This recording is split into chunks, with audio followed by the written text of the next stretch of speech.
My guest is Dr. Bryce Piro. He is a trained medical professional who is building fantastic tech by day and is currently the founder and CEO of OpenScope Health, a company that's reimagining how we evaluate symptoms and navigate care using AI.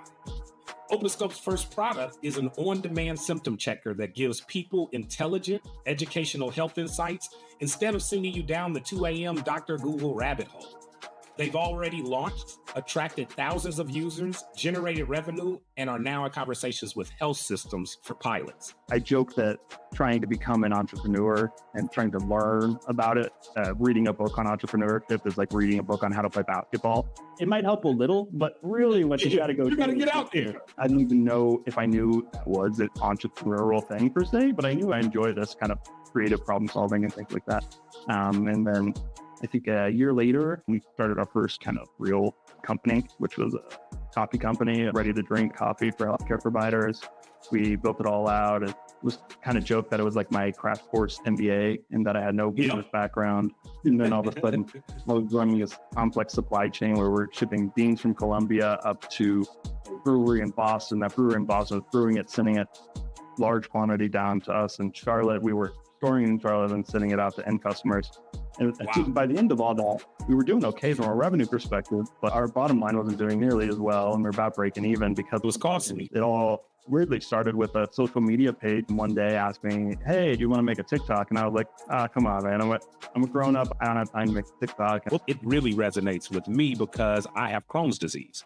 And I didn't learn about my Crohn's disease until my son had a very severe bout of Crohn's, and we didn't know he had it. And it opened up so many doors of understanding, man, that I had struggled with my entire life. So this really resonates with me because, to your point, as a Black man, we also come from a culture where we tend to be less trusting of the medical system and therefore less likely to go to a doctor when we need it. I imagined being a doctor more like Dr. House, where you're coming up with new cures and Innovative solutions. and built by people no smarter than you.